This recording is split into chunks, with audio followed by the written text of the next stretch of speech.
Hi, everyone. Good afternoon and welcome to Nexi Study Abroad Virtual Fair. My name is Ebulua from Nexi Concept Limited, and today I'm going to be one of the moderators for this session. I promise it's going to be a very insightful time as we focus on learning all we need to know about studying in the United Kingdom as well as Ireland. So welcome, welcome, welcome. You don't want to miss any part of this session. It's going to be very interesting, insightful. We have an amazing lineup set up for you today, and I would advise that you take notes, you get a pen and a paper, and also write your questions because we're going to be answering every single one of your questions and all you need to know about studying in the United Kingdom as well as Ireland. I'm not alone here today as a moderator. I'm joined by Diamond from our Ghana office. So I'm going to let her do a bit of introduction while we get ready to kick off this session. Hi, Diamond, are you with me?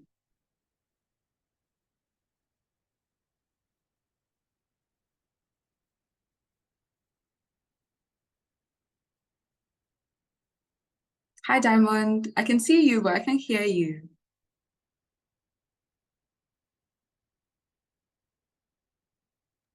Hi, everyone. Can you hear me? Okay, yes, I can hear you now. Okay, so I'm Diamond. I'm joining in from the Ghana branch. So I'll be taking you through any questions you have for the Ghana branch, and I'll be assisting you with anything you need. Thank you. All right. Thank you so much for that introduction, Diamond. So because we're on a very, very tight schedule, we're going to be going through our agenda for today. And I'll hand over to Diamond to walk us through what we have planned for you today in this session 2 of our Study Abroad Virtual Fair. Okay, so we'll kick off this afternoon by introducing Nexi, telling you about Nexi, what we do. And from there, we'll have an introduction from Birmingham City. Our lovely Titobi will give us the Birmingham introduction. And that will be between 12:10 to 11:10 Nigerian time, but 11:10 to 12 Ghana time. So from there, we move on to the University of Dundee introduction. We go through University of Hull, and we tell you about studying in Ireland, the tuition fees, the cost, everything you need to be able to study in Ireland, and then we'll have our closing remarks. Okay, thank you for that, Diamond. Okay, so we'll move on to introducing Nexi. Nexi Concept Limited is your #1 trusted study abroad agency, and I would like to give a brief overview of who we are and what we do. So we've been in existence since 2013, so that's well over 11 years now, and our main aim is to assist African students, Nigerians, Ghanaians that are seeking international degrees. So we help you through the entire process of your application, your counseling, or rather we offer counseling services, and we're able to help you turn those study abroad dreams into reality. We have an amazing pool of satisfied clients, and we tend to boast that we have well over 6,500 satisfied clients, and we hope that you would be one of this pool. And these clients can also attest to the fact that we give a very personalized journey when it comes to helping them turn their study abroad dreams into reality. So we focus on countries such as the UK and Ireland, which you'll be hearing a lot about today. We also have offerings in Canada, USA, and the Europe market. So there's a lot that we have to offer you if you choose to pursue your study abroad dreams with Nexi Concept Limited as your agency. So we'll move over to the locations, and Diamond will just give us a brief overview of where we are currently located.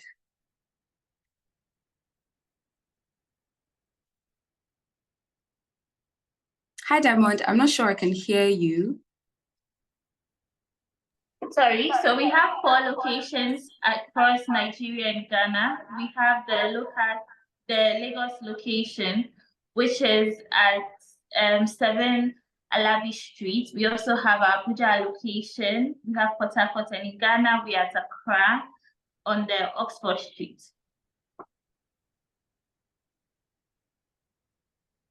Okay. Thank you for that, Diamond. So Diamond has given a brief overview of where we're located. Even if you are not in any of these locations, be rest assured that you're able to contact us and reach out to us.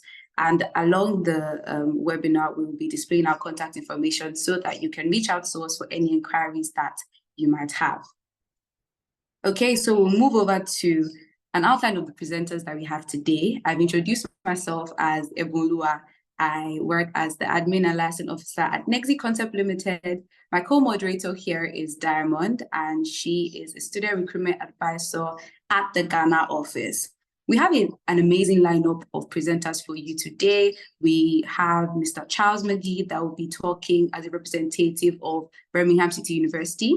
We have Jonathan Fortune, who is our rep from the University of Dundee. And we have Sam Skilton, our International Recruitment Manager for the University of Hull. So these two people will be focusing on the UK, but we have a very, very, very special guest that would be, giving us all the information that we need to know about studying in Ireland. And that is none other than our very own Mr. Nelson Iban. So he's going to be giving us an amazing session here. You want to stick around and you don't want to miss any of these sessions. So while we're getting ready to kick off, it's very important that I emphasize that every single part of this webinar is so important because you get to learn about the exclusive offers that we have, all the scholarships, discounts, and much more that is available to you in the UK and in Ireland. You also get to ask questions. We know that there are so many questions that you have about studying abroad, and there's so much that you want to know. So this is your opportunity to ask all the questions that you want. If there's any question that comes to your mind, just drop a message in the chat box and we'll do well to answer as many as we can. And more importantly, you get to gain insights on navigating the study abroad process. So don't log out at any session, stay connected because this is going to be an amazing one. Okay, so that's all for the introduction. You'll be seeing myself and Diamond very soon, but for now, we're going to call in our first presenter for today, a representative from Birmingham City University, and I'll hand over to Diamond to give a brief introduction while we get started. Thank you.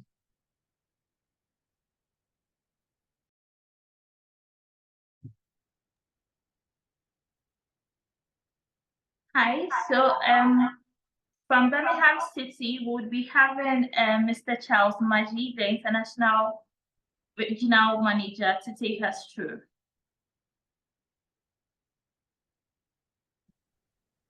Hello. Can you all hear me?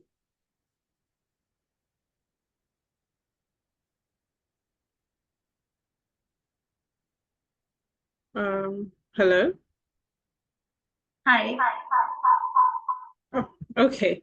All right. I'm trying to share my screen. Charles sends his apologies. He's currently at a Turkey terminal, boarding a flight to come to Nigeria, and he just found out that he can't access Zoom from the airport. So I will be, taking over the presentation for today. So he sends his apologies. Okay. Let me share my screen.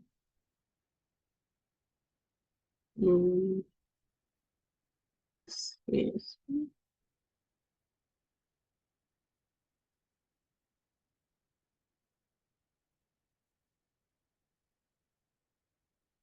Please let me know that you can see my screen.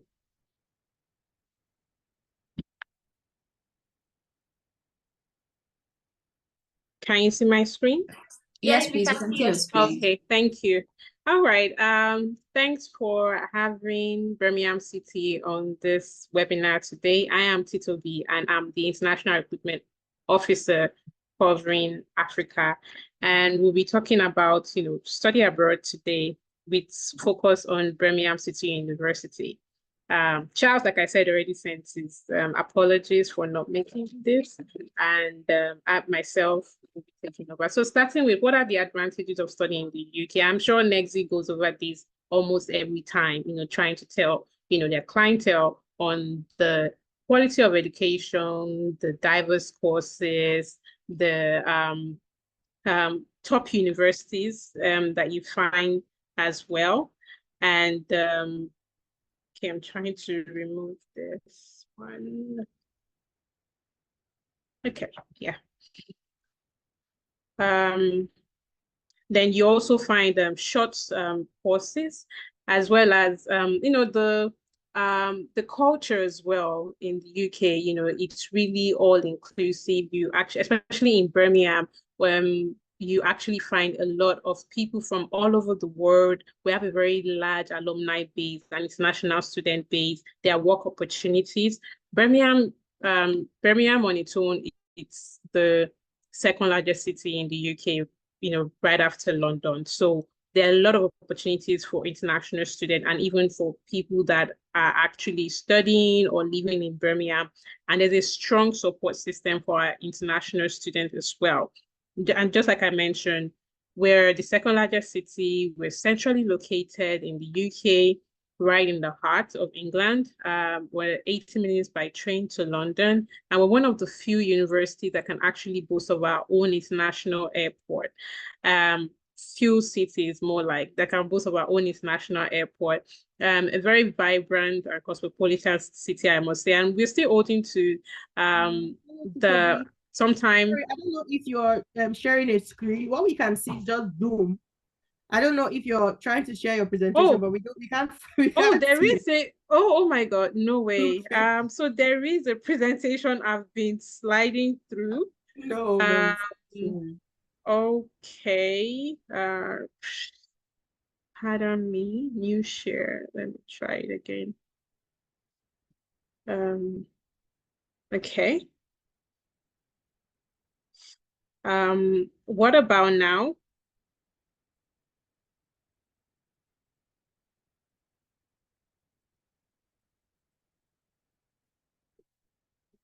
What about now, please? Yes, we can see it now. Oh, thank God. All right. Yeah, so this was where I stopped. So I was just, simply talking about our location, Birmingham City, and how it's known for its cultural diversity, the very affordable living costs, and a very vibrant student life. And like I mentioned, the employment opportunity, being the second largest city in the UK, it's something that was utilized to a very large extent, because we have, a lot of, companies, having their offices set up in Birmingham, multinationals, head offices, right there in Birmingham. HSBC's head office is actually in Birmingham. So like we leverage on all these opportunities, and that's where for employment and placement, it's something that, it's a great opportunity that our students experience while they study with us. And we have green spaces, recreations, and a very historical and modern blend. And if you're familiar with the project, this literally like a UK project, the HS2, is passing through Birmingham. That's the train, the fast train rail, and is right across BCU, right across the university. So we actually see our students, going over to have like, hands-on experience, to know what's going on at the project, and some of them even do their internship, their placement there as well. So a lot of opportunities that you can see. And it would delight me to also let you know that our Vice Chancellor is a Nigerian, yes, full African Nigerian man, British, bred and born. And it's something that it's a delight for us and a great achievement, having his wealth of knowledge and years of professionalism to, move us forward as a university. So it's something that we are still very much, in awe of. So meet Professor David Umba. And then why BCU? Why should you choose BCU? Yeah, at some point, you get to work with very renowned companies. We have Microsoft, the Cisco, about 30,000 students from 100 countries all over the world. So it's very multicultural, diverse, and our our teachers, the lecturers, they are people that are very active. They've been active in their industries, whatever field they find themselves in, and they're bringing that same level of expertise into teaching. So it's something that it's a plus for us at the university. So far, we've invested 400 million in facility in VCU, and that's like a great fit for us. And we have contemporary courses, professional practices, and also we are fought in the UK for mobility. On this slide, you can see all the different bodies we are accredited, by. All our courses are well accredited and well known. And this is a cross section of some of them and many more. Our facilities as well, we make students have real world experiences. We have a student marketing agency right there in Birmingham where they're actually working. It's not just a demo, it's like a real life business, working. Then those in the financial space, they have access to the current, software in terms of trading and all that. So we give our students real world learning experiences, even in juries, in engineering, technology. Our library has over 135 million resources that they have access to. Very interesting and warm, welcome lecture theaters as well. So it's something that when we get feedback from our students, is always this kind of facility that they experience. It goes a long way for us. In terms of accommodation as well, you see that we have about 7 halls of residence in the university. So our students, if they want to stay in the school accommodation, yes, they have the chance to go by, and it's very affordable. Birmingham on its own is an affordable, living city. Then even the school's accommodation is also more affordable and it's all inclusive. Our international students, like I mentioned, they're from over 100 countries around the world, and we have a very strong alumni network, very vibrant student life, very, the community there is really strange. Every, whatever country you're from or continent you're from, there's a student body that is supporting each other. So it's something that it's really interesting for our students to experience. And we do have popular courses. So our master's program, especially, we know that the Nigerian market is more of, even the Nigerian market, West Africa, is more of a postgraduate market. So we find more applications coming in for courses as displayed. So we have 4 faculties: the health, education, and life science, the business law and social sciences, computing, engineering, and built environment, and the art, design, and media. Undergraduates as well, same thing. These are our top courses. People always love to, apply for nursing. It's always like the top, law as well, computer science, architecture, and likes. We also have conversion courses. So what does this mean? Even if you studied a different program and then you maybe based on experience or some things that changed in your life that, drew your interest to another field, you have the chance to actually study them as a full degree. And we have courses in the listed areas, as you can see. So they're conversion courses. No matter the course you study in your undergraduate, you can actually go for any of these courses in arts, computing, fashion, health, management, just to name a few. This is our current fees. For undergraduate, it's 1685, and for postgraduate, it's 17,710. There's just a few courses that might be different, but majority of our courses are all the same. And in terms of scholarships, this is what we are currently offering for our merit-based scholarship, between 1,000.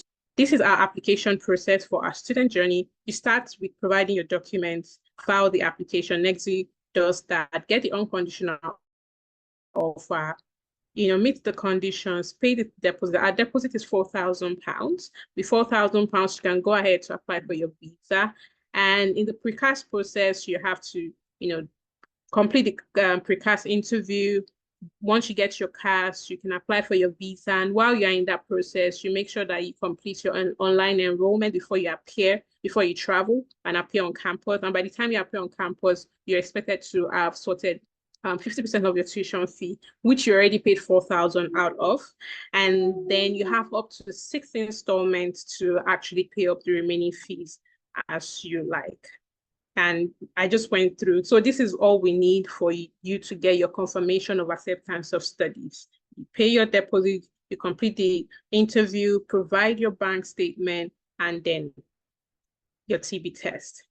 Our credibility interview is not complicated, trust me. Just like the UKVI, credibility interview, but in a more subtle way. And we always guide students. We send guidelines on how to go about it. But as long as you're relaxed and you're true to what you've already put in your applications, I think you'll be all good. And hey, that's why NEXI is also here to assist the student to make sure that they are well prepped for it. So in terms of your applications, we always advise that you submit your application right after you receive your CAS. I mean, just to expedite the process and make sure that you have your money aside for your visa and your IHS, because most people forget that part.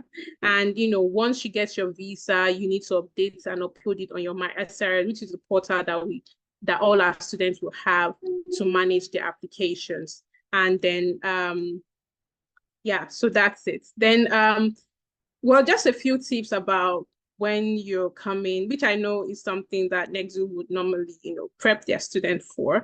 A few tips will be, well, Israel can be quite, especially for someone coming in for the first time into the UK, there's just a lot going on there. You can get lost at some point. But so if you can avoid it, maybe you can just fly in straight, to Birmingham. It's quite easy there. We have a fantastic meet and greet service at the Birmingham airport where our student ambassador will welcome you and take you to your back to school and make you settle in well. So I think you rather experience that, right, for your first, as long as maybe I know some people might have families that are ready to welcome them, but if that is not the case, we have our student ambassador. They are always on standby.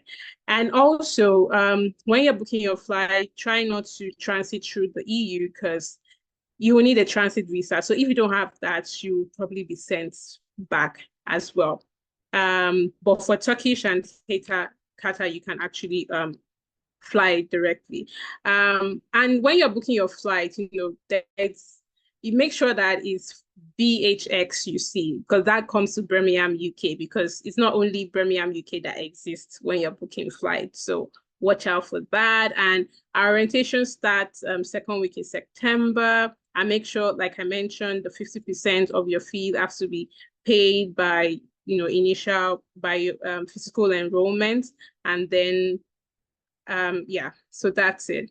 You're entitled to 20 hours of work per week, and during the holidays, if you are not doing your research or whatever, you can actually work full time, and just ensure that you don't exceed the number of times. And what opportunities do you have when you're done with your studies? Is either you move next to the graduate route visa, or you get a skilled work that will keep you there for the next 5 years, or you get an healthcare work. So these are the opportunities that most international students do have when it comes to the UK. Hi everyone. I can see that there are a few questions here, so we can answer those questions while we wait for our next guest. So we're going to be having Jonathan from the University of Dundee. We already have Halima present here. It's nice to have you, Halima. This next session is going to be very insightful, but before we move on, we have some questions for Tito B. Tito B, please can you confirm that you're still with me? Yes, I am here. All right, then. Okay, so we have a question here from Kwabena. What about a PhD path from an undergraduate? Is that possible in the UK, or is that even possible in BCU? Oh yeah, it is. Very rare occasions, but it is. The student has to be really outstanding. In his field, really, really outstanding for him to be considered for that. But yes, it's possible. Yeah. Okay. All right, then. So you've gotten an answer to that, Kabena. If you're looking at getting a PhD straight from your undergrad, it's very possible in the UK, and BCU can also help you achieve that dream.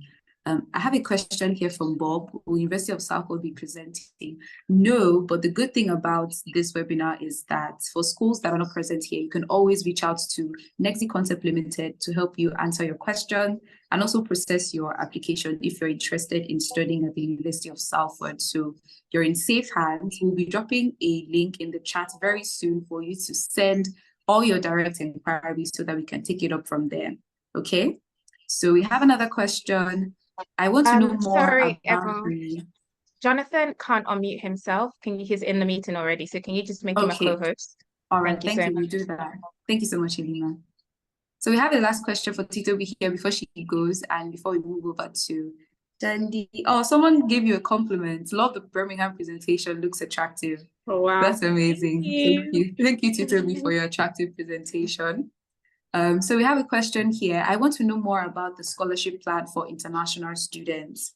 So Tito, please, can you help us with that? Just as I mentioned in my presentation, so it's based on merits, your class of degrees. If you have a 2-2, you get £1,000 off.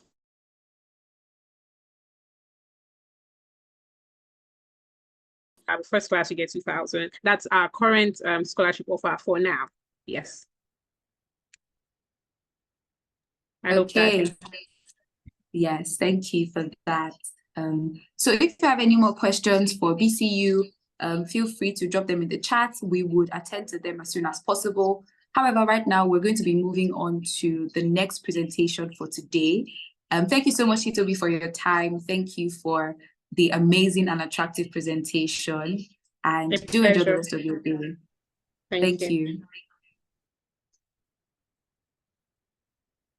Okay, so please don't forget, you can always leave your questions in the chat box. We will do well to answer them. If we can't take them now, we'll take them at the end of the presentation. So that is why you want to stay connected and you do not want to drop out, because we're going to be answering every single one of the questions that we have in the comments, okay?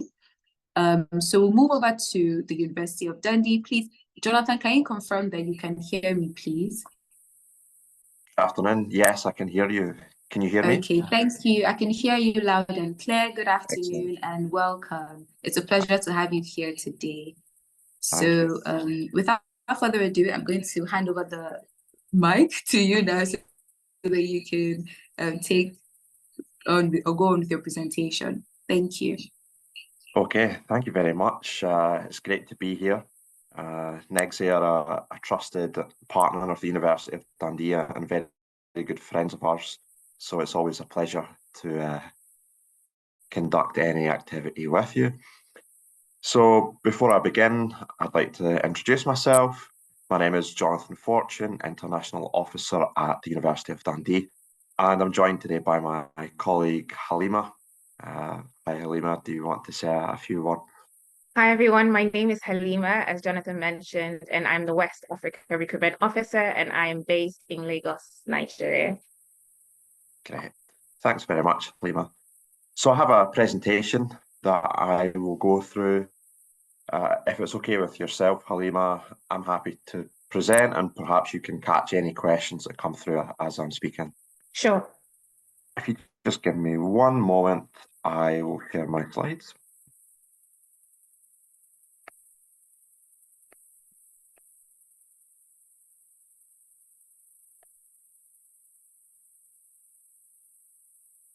Yeah.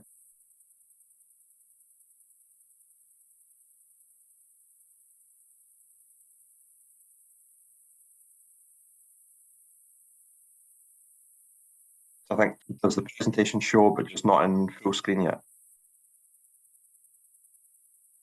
No, it's not on full screen yet. Okay, 1 second.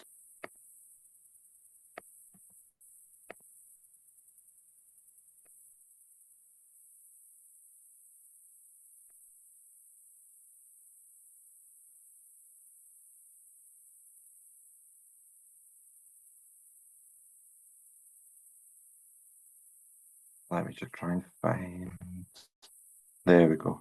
Is that okay now, Halima? Right, okay. So my presentation today has three main topics to it. So firstly, I'd like to speak to you all about Scotland, my nation. Then I'd like to discuss Dundee, the location of my university. And then lastly, this is where I would like to speak about the University of Dundee. And this is where I will speak about entry requirements, scholarships, programs that we offer. So, as many of you are likely aware, the United Kingdom has 4 nations. So we have England, Wales, Northern Ireland, and Scotland. And my nation, Scotland, is situated towards the north of the UK here. The largest cities in Scotland are Glasgow and Edinburgh, which is the capital, Aberdeen, and then Dundee.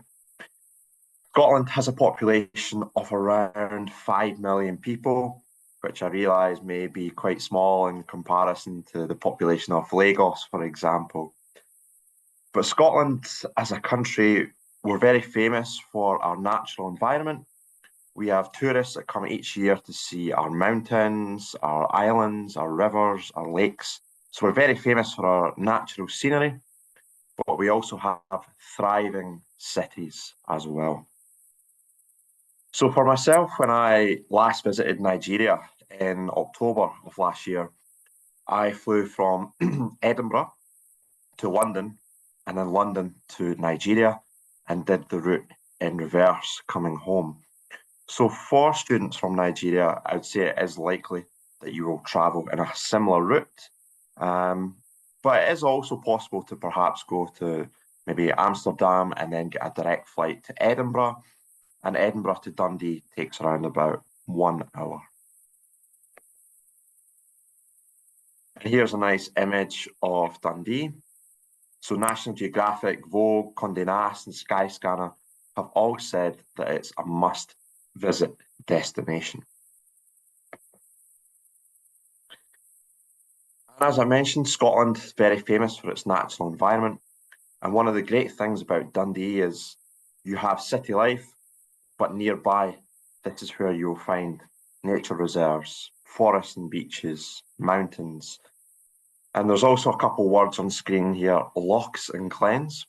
So a loch is a Scottish word for a lake, and a glen is a Scottish word for a valley. The population of Dundee is around about 150,000, and there are 2 universities within the city. There's the University of Dundee and also Abertay University.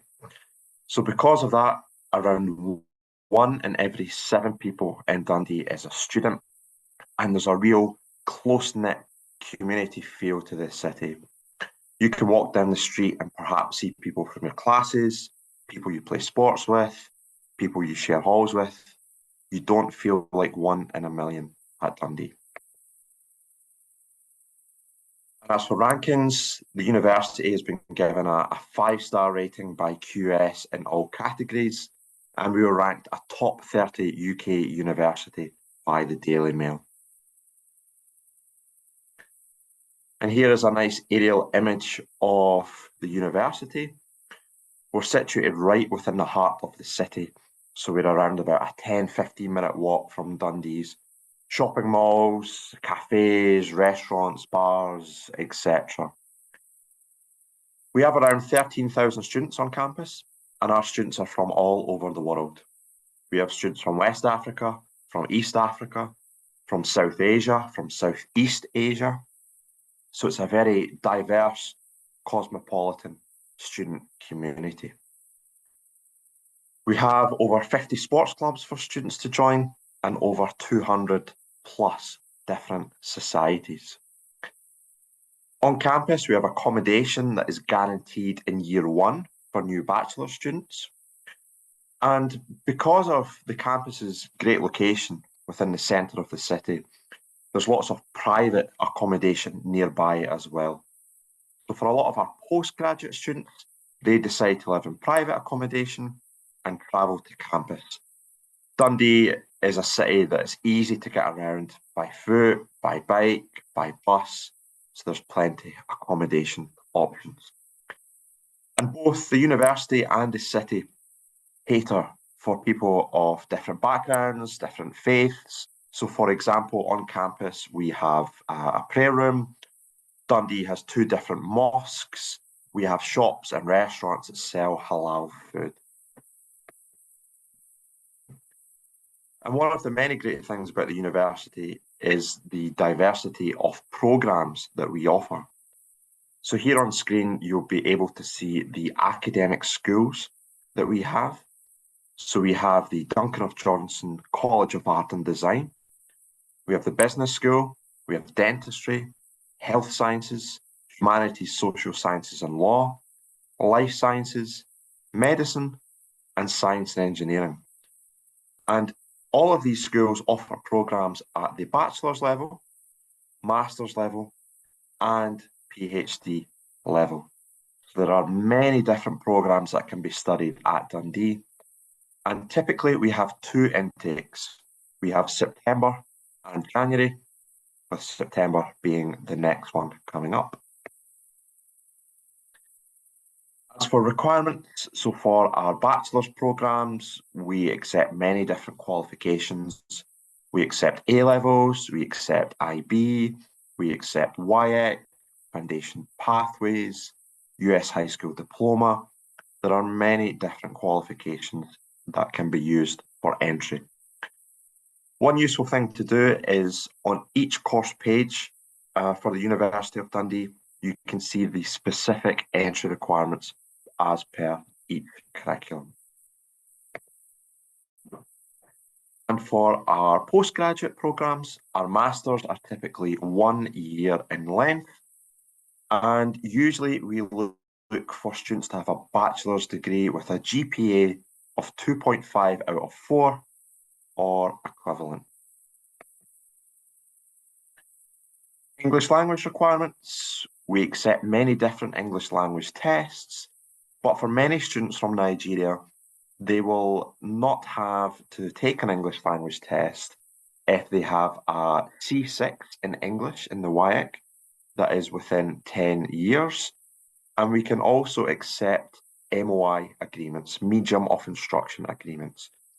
So if your WIEC is more than 10 years old, but you can produce a letter from the university that you perhaps studied at that shows that you studied in English and were taught in English, then that is another way to meet our English language requirements. But our partners at NEGSI can keep you right with all of these requirements. Headlines for September, no need to memorise these off by heart. They're listed on our web pages, and again, NEGSI can memorise these for you. But the application deadline for this September is the 31st of July. We do have a January intake, but in January, only a certain proportion of our programmes are available. Deposit and payment plans. So to secure your place at the University of Dundee, most programmes require a £5,000 deposit payment, and this deposit will be deducted from your tuition fees. When you first join us on campus, no further payment is required. What is required is that students agree a payment plan with the university. And at Dundee, we offer a very generous 7-month instalment plan. So for a CAS to be released, and a CAS is what students need to apply for the student visa, we need applicants to have met all of their conditions, to have uploaded all of the relevant documents, paid the £5,000 deposit, and completed the pre-CAS checklist. And this is where we ensure that all the details we have on file for you are correct. And our partners at NEGSI can again support you with meeting all these conditions and can support with your UK student visa application. Employability and career development. So what can a University of Dundee degree do for you?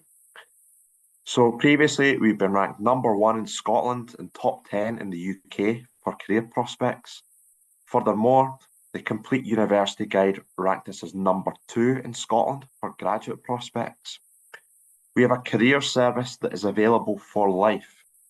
So even after you graduate, you can still get help and support from staff at the University of Dundee with the next steps in your professional career. And when you are studying with us, the careers team can help you look for part-time jobs, internships, graduate jobs. Currently, students can work for up to 20 hours a week part-time whilst they study.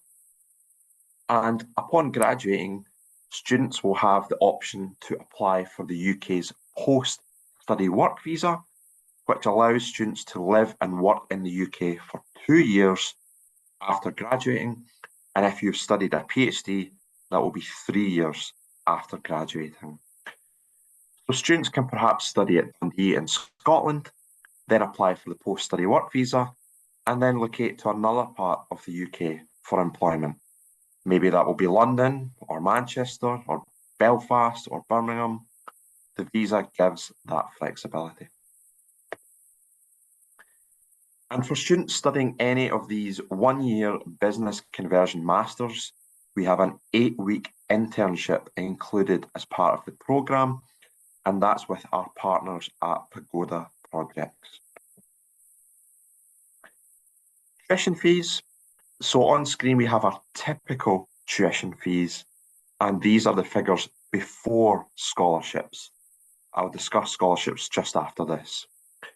So for classroom-based programmes, we're looking at around 21,900 per year, and for lab-based programmes, between 24 and 26,600 on average.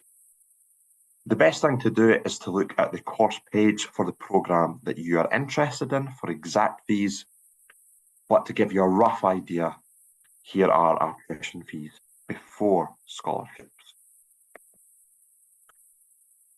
Living costs, we tell students to budget around £10,000 to £12,000 each year. This can vary by student. Some students may find that less than £10,000 works for them. For other students, they may need more. It does depend on each individual student's lifestyle. But Dundee is well known for being a very affordable city, with the average cost of private rent around 44% less than the capital and 25% less than the Scottish national average. For my last few slides of the presentation, I'm very excited to discuss the scholarships we have available. So for most students from Africa, their programmes will be eligible for an automatic £4,000 tuition fee scholarship. And this is available each year for a maximum of 5 years. And the reason that I said it's available for most students is we have a small number of exceptions. At the undergraduate level, it's medicine and dentistry. At the postgraduate level, it's programmes that already have reduced tuition fees, such as our Orthopaedic and Rehabilitation Technology Masters, which already has reduced fees of £13,000. But for the vast majority of students from Nigeria, automatic £4,000, and if you have high academic grades, such as a first-class bachelor's degree, this increases to £5,000. Again, awarded automatically each year for a maximum of 5 years. And the good news does not end there, because for our next 2 intakes, so for September and for January, we are adding £2,500 onto the scholarships I just discussed. So what that means is students from Nigeria will receive £6,500 in tuition fee scholarships automatically for most programmes. If they have high grades, such as that first-class bachelor's, that will be £7,500. So we're very excited to announce these scholarships, and we feel that our tuition fees are now very competitive with these scholarships. So for classroom-based programs, we're looking at between 15 and 16,000, and for lab-based programs, we're looking at around £20,000 per year on average. And one last scholarship I wanted to mention is the Al Maktoum Living Support Scholarship. This is for students who are studying a Masters in Islamic Finance. It's a £3,000 scholarship, again, automatically awarded. The difference here is that it's for living costs. So it's paid to students in 10 instalments of £300. And it can be combined with the scholarships I just mentioned. And to conclude, I wanted to showcase this nice image of Dundee. And hopefully you can see what I was discussing earlier about Scotland being very famous for our natural environment, but we also have thriving cities too. So in the background, you could see some Scottish hills, you could see the River Tay, and then towards the right-hand side, you have the city of Dundee. And this building here is the Victoria and Albert Design Museum. Only two exist in the world, one in London and one in Dundee. And part of the reason for that is Dundee is a UNESCO City of Design. So both the location and university are very well about Dundee and about the University of Dundee. And hopefully you enjoyed hearing about the wide variety of programmes we have alongside our generous scholarships. So thank you very much. Thank you so much for that presentation, Jonathan. It was very insightful and also very informative. So I will quickly ask, we actually on this webinar have both Ghanaians and Nigerians. So can you confirm that the information, especially pertaining to the scholarships, is also applicable for our Ghanaian audience, please? Yes, delighted to confirm it. It's the exact same for students from Ghana as well. So for this September and January, yes,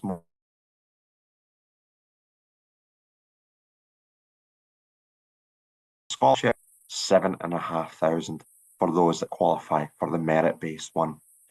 So yes, applies just the same for students from Ghana. Okay, thank you for that clarification. So I just want to check through the comments to see if we have any more questions. Please, everyone, just a reminder, if you have any questions, please drop them in the chat. We will be able to take them as soon as we can before the time runs out and it's time for the next presentation. I'm checking and I can't see any new questions, but it's okay if you're still trying to let the information settle in. Feel free to reach out to Nexi Concept Limited. We are partners with, okay, so I have a question here. Okay, I think it's rolling in now. Does the University of Dundee offer a course in cybersecurity? So we do have computer science programs. Do we know if it's a bachelor's or master's that the student is interested in? Hi, Bob. Can you confirm if you're interested in a bachelor's degree? Okay, he says master's. Master's, okay. So at the master's level, we have a few different programs available. So we have a computing science master's that is available for non-computing science graduates. So it's a conversion master's, 1 year. And we also have the advanced computer science master's. So this is for students who have previously already studied that. And we also have data science and engineering.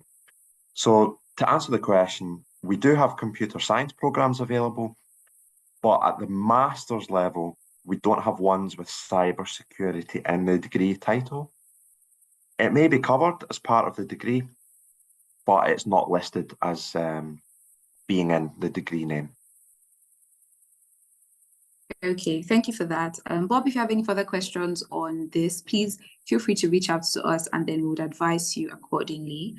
So I have another question here from Samuel. He says, is application still rolling?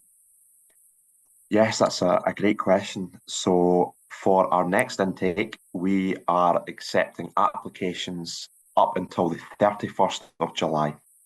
So, yep, still well over a month to apply for this September.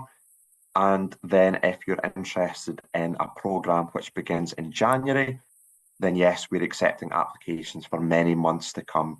I think our January application deadline is end of October, November time. So yes, still plenty of time to apply to the University of Dundee. Okay, thank you so much for that, Jonathan, and thank you, Halima, as well. This was a very insightful presentation, and I can say that we've been able to answer all the questions so far. Thank you for your time, and I hope you enjoy the rest of your day. Okay, thank you so much, everyone. Thank you so much. A pleasure to be here with NEGSI, as I mentioned, trusted partners and friends of the University of Dundee. So please do contact any colleagues at NEGSI for more information, and they'd be happy to guide you. But thank you so much, everyone, and have a great Saturday. Thank you. Yeah.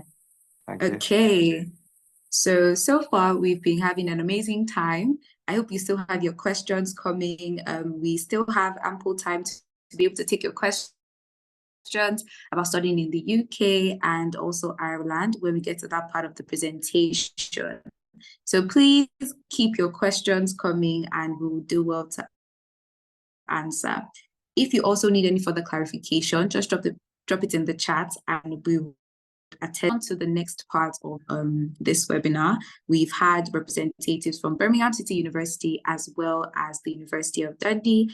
And now we're about to have a representative from the University of Hull. So we have Sam here, and he's going to be taking us on, everything the University of Hull has to offer for international students, so Nigerians, Ghanaians. This is the time for you to get your questions answered and for you to be enlightened on the opportunities that are available for you to study at the University of Hull. So quick check, Samuel, please, can you hear me?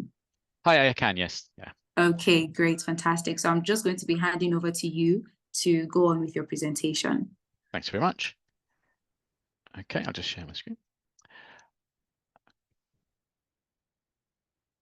Hi, hopefully you can all see the presentation now. Hi, I'm Sam. I'm from the University of Hull, and I look after our students who come from Sub-Saharan Africa. And for us, that's mostly students from Nigeria and from Ghana. So it's lovely to have lots of you here today.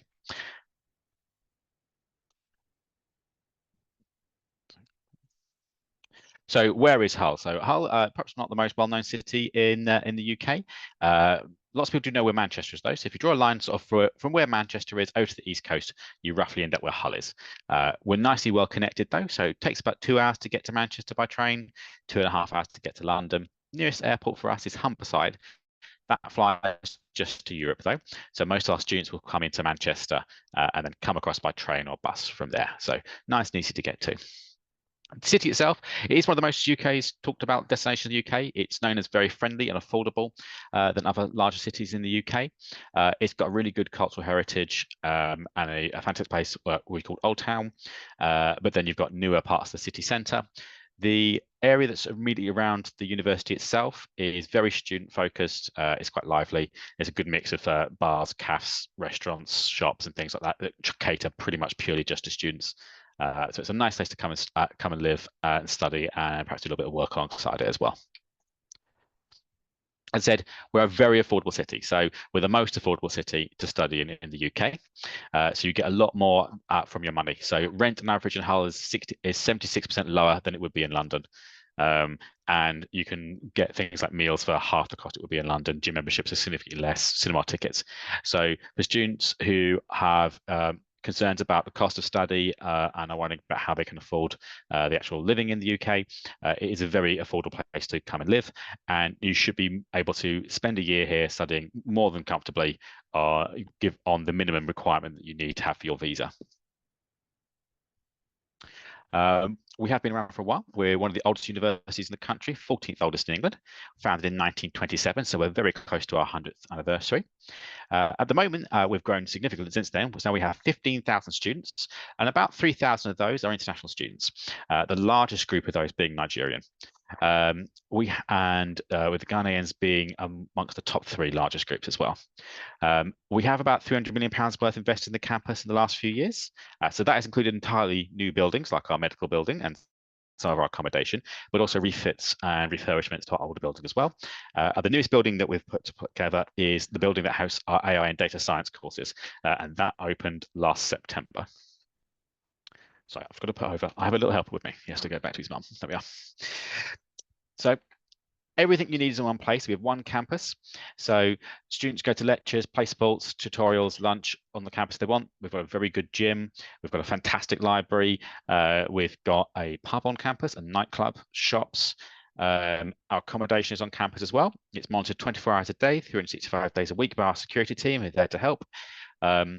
We will guarantee accommodation for students on campus if they're undergraduates. We don't do it for postgraduates, but if they are for undergraduates.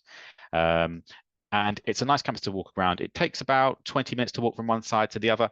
So this isn't this is almost the entire campus, but not quite. Can't quite fit it all into one photo. But to give you an idea of what's what, the Bramwell Jones Library is pretty much the centre of the university itself. Logistics, Hull University Business School, and the Venn building are our oldest buildings. So they're fantastic, nice red brick buildings, although inside they have all been refurbished. And these blocks over in the top sort of left-hand corner, that's our largest group accommodation called Westfield Court. You can just about see this, the playings, the sports stuff at the back there, and there's some other accommodation which is just off the right hand of the photo. There we go. As I said, we do guarantee rooms if you are an undergraduate student and you sign up for a university accommodation by the 1st of October, the year that you come to us, we'll guarantee you a room. It'll be either on campus, or if we have a very busy year, there is some managed accommodation just off the campus that we use as well. Regardless if you are an undergraduate or a postgraduate student, you can still use that accommodation if you want it. And if you book it, the rent includes all your bills as well. So it includes things like your Wi-Fi, heating, electricity. There are clean to do communal areas as well. We have various different room options available.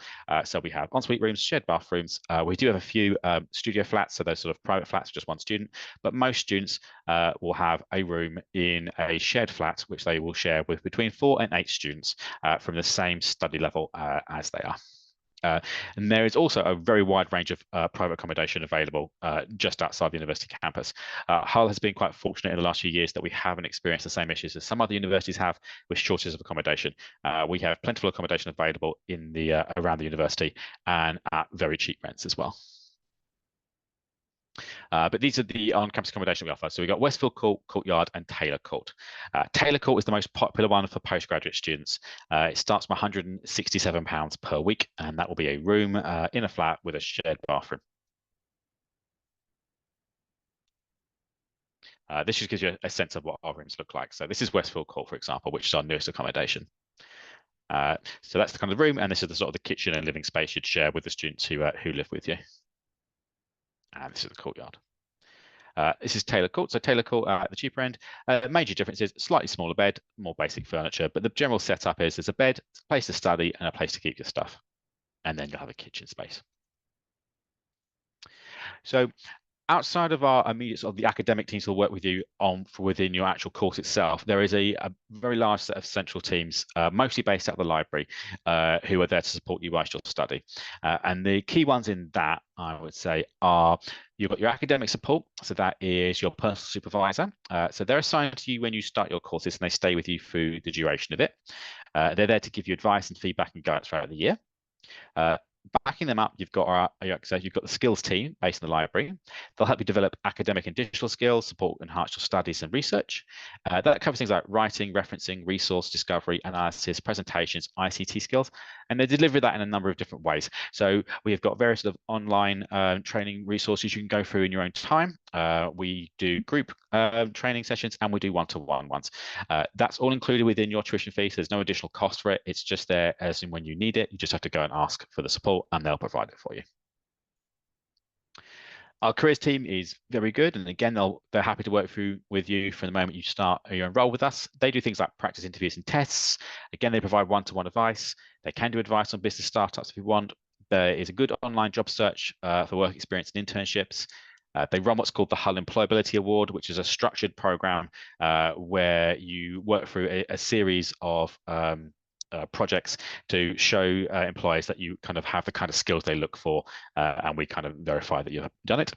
And then our e-mentoring scheme, which is where we draw on our fantastic supply of alumni from around the world and link you with them so they can give you advice and sort of mentoring for how to go on after you graduate.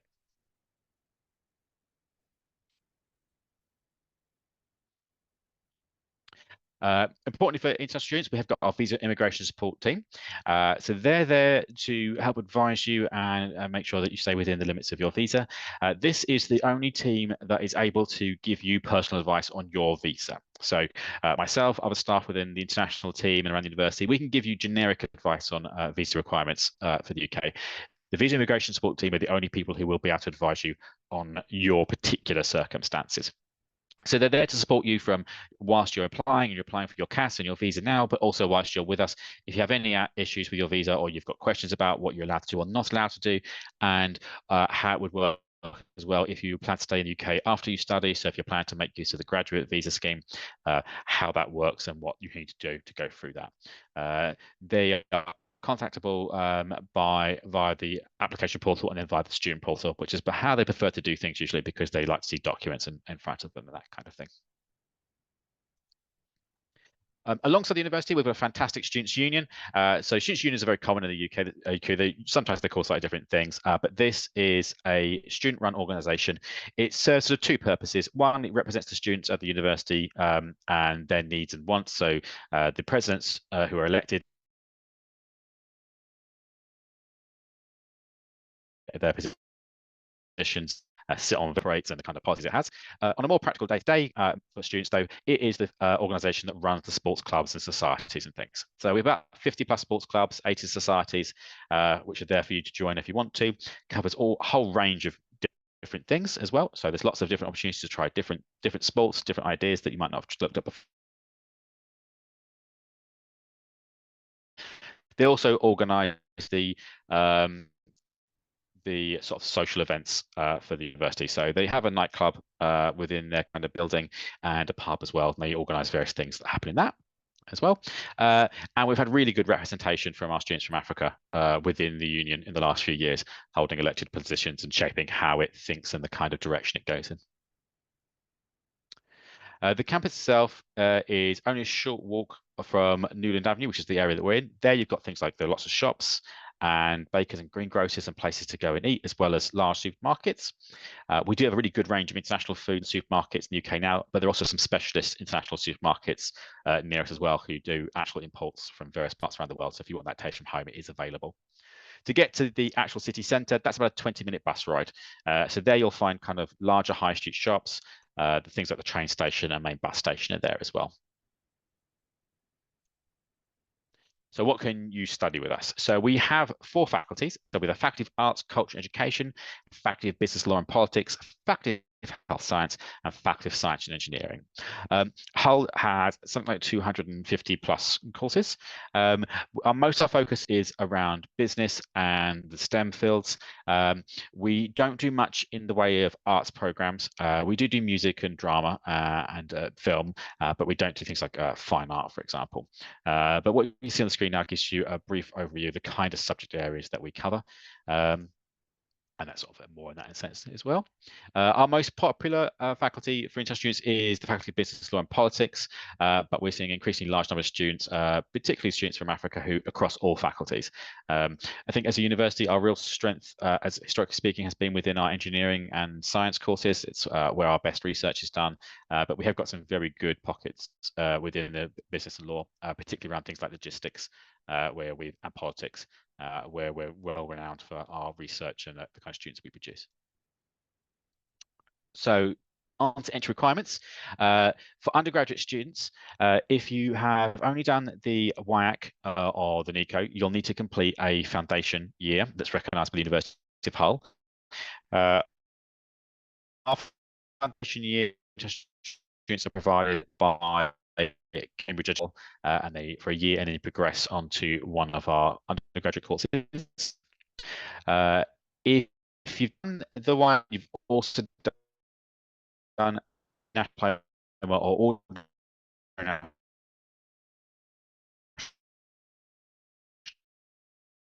diploma, and we will sometimes consider you for direct entry to year 2 of the undergraduates.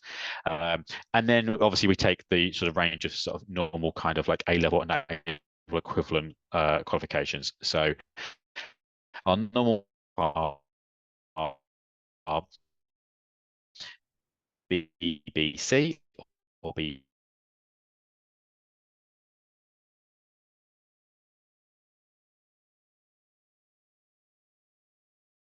And we consider bachelor's degrees to be awarded by a nationally recognised higher education institution in Nigeria to be comparable to UK honours degrees.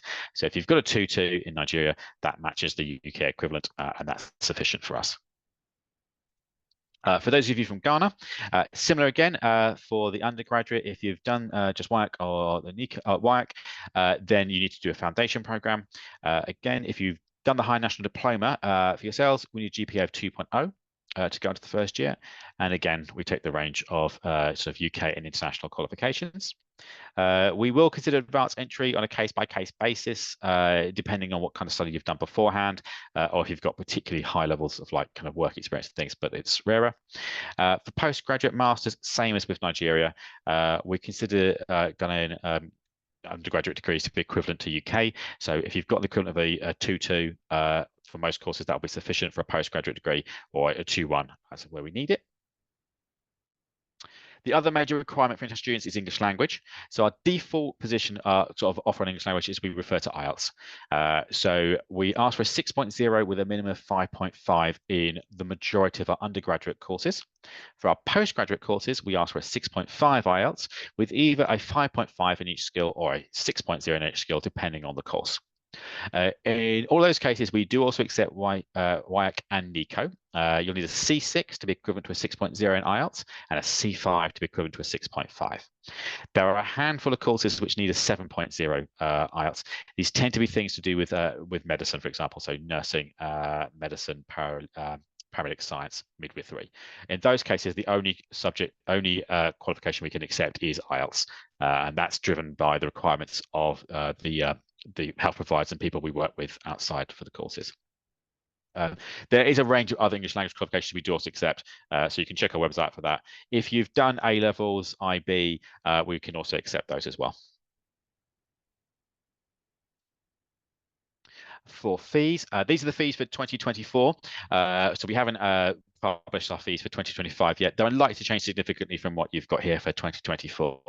But there are essentially 2 types of fees for undergraduate. You've got £16,500 per year for non-lab-based programs, so that's things like business, and then you've got £19,500 per year for lab-based programs. That covers things like chemistry. There are a few courses which have some non-standard fees because of the way they're set up, but you can basically find the fees on our website under each course page for what the fees will be. For postgraduate fees, we price ourselves very competitively in the UK for postgraduate fees. Similar to undergraduate, there are a few different kind of fee brackets depending on the type of course. So for lab-based programs that you get in the Faculty of Science Engineering, fees start from £14,000. For non-lab-based programs that you'll find in business law and politics and arts and culture education, fees start from £12,000. Again, there are a few courses which sit outside this range. So, for example, we have an MBA, and the MBA is just shy of £20,000, but we don't include that here because it throws the stats a bit.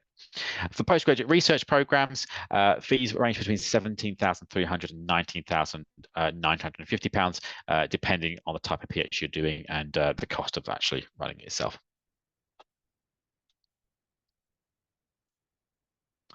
We do offer some scholarships. So we've actually just awarded our scholarships for 2024 this week.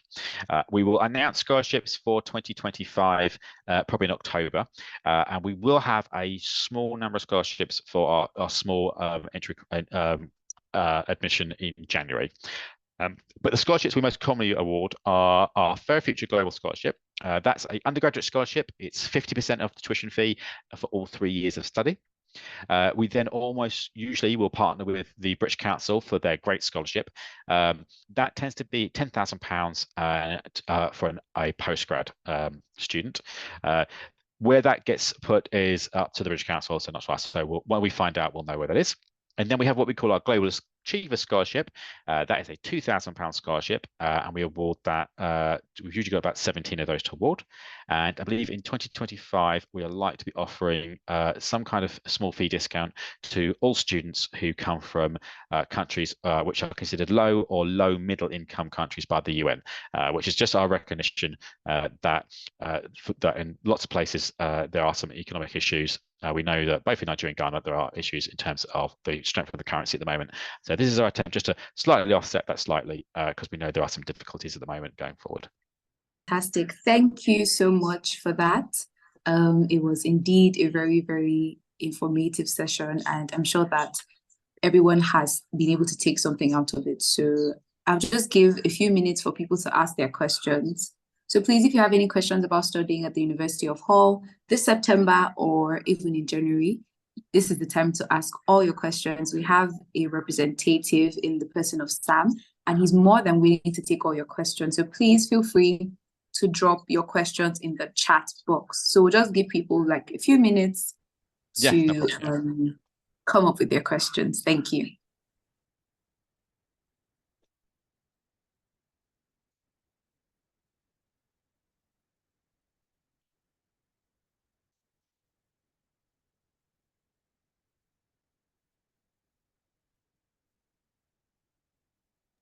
Okay, so in the chat, we have a question from Josh.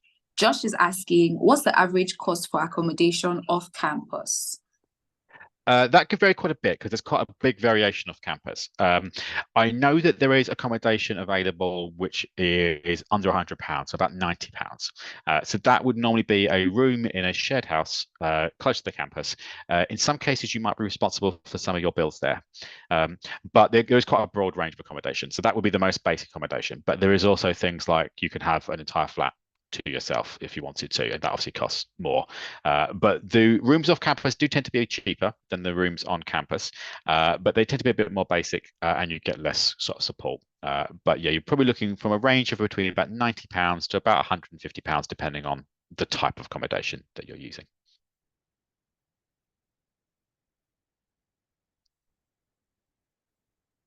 Okay, thank you so much for that. I think you've been able to answer the question rightly.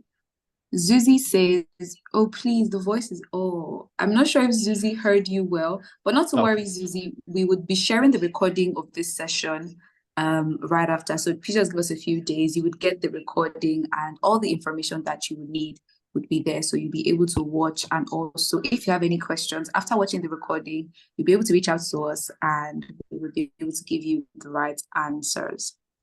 Okay, so let me just check if there are any more questions.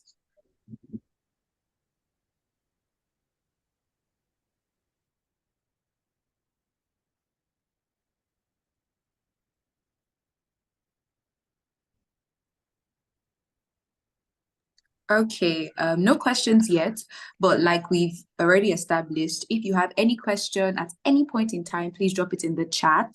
Even if we're not able to answer it during the session, we will always take questions and answers right after before we wrap up.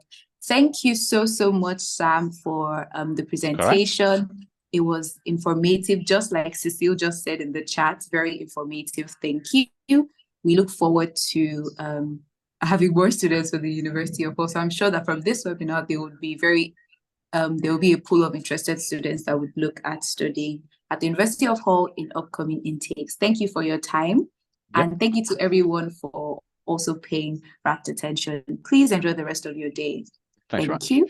Yeah, thanks for coming. Like I say, we're still open for applications for September if people are interested. So we'll take our last applications for courses that require ATAS certificates on the 24th of June. Last application for non-ATES programs is 21st of July, and we need deposits for September in by the 25th of August. We are also now taking applications for most of our January intake as well. We only usually run 2 or 3 courses, and we'll take applications for that up until about December. So you can either apply, if you apply for a September course, you run it in January, and you don't make the December intake, we're happy to defer you to January if needs be. Yeah, lovely to have such a great turnout today. Thank you for listening, and I hope to do more of these in the future, but love to see you all. Yeah, thank you so much for that, Sam. Thank you very much. Okay, bye.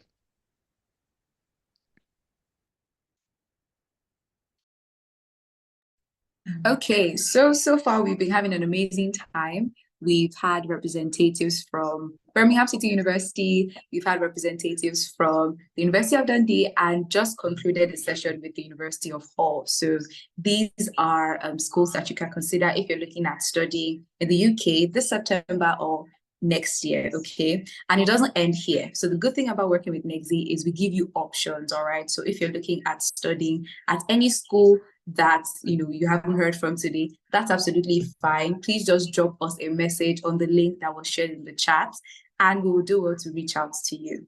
Okay, so we're moving on to our next presentation. So we've talked a bit on the UK, and now we'll be moving forward to talk about Ireland. I know that that is a very interesting topic for a lot of us here. So if you want to study in Ireland, if you have so many questions, so many inquiries, then this is the session that you do not want to miss. So I'll be inviting the next speaker in person of Mr. Nelson, and he's going to come up to give us a very detailed and insightful presentation on studying in Ireland. Mr. Nelson, can you confirm that you can hear me, please? Yes, I can hear you, Ebon. All right, then. So I'm going to hand over to you now to continue with your presentation. Thank you.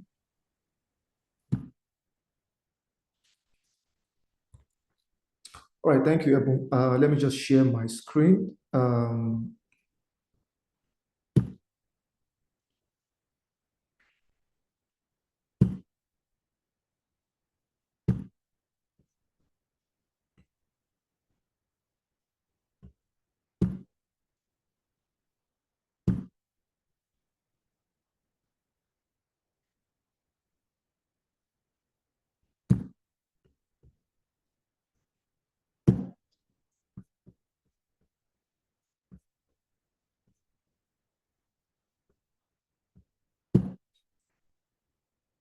Sorry, I'm trying to share my screen.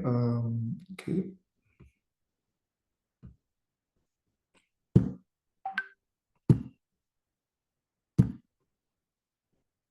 Ebon, can you guys see my screen? No, not yet. Okay, so Ebon, can you just share the screen for me? Can you just share the presentation? All right, then I'll do that. Is there any need to carry?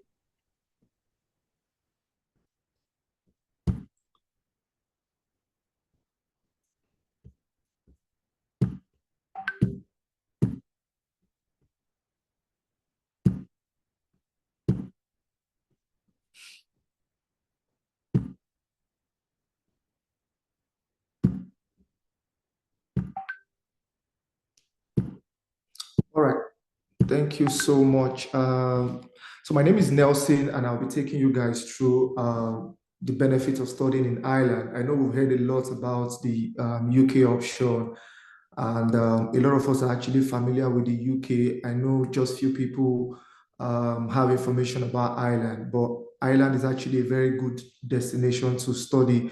It's actually a good destination for international students. I'll start. Can you go to the next slide?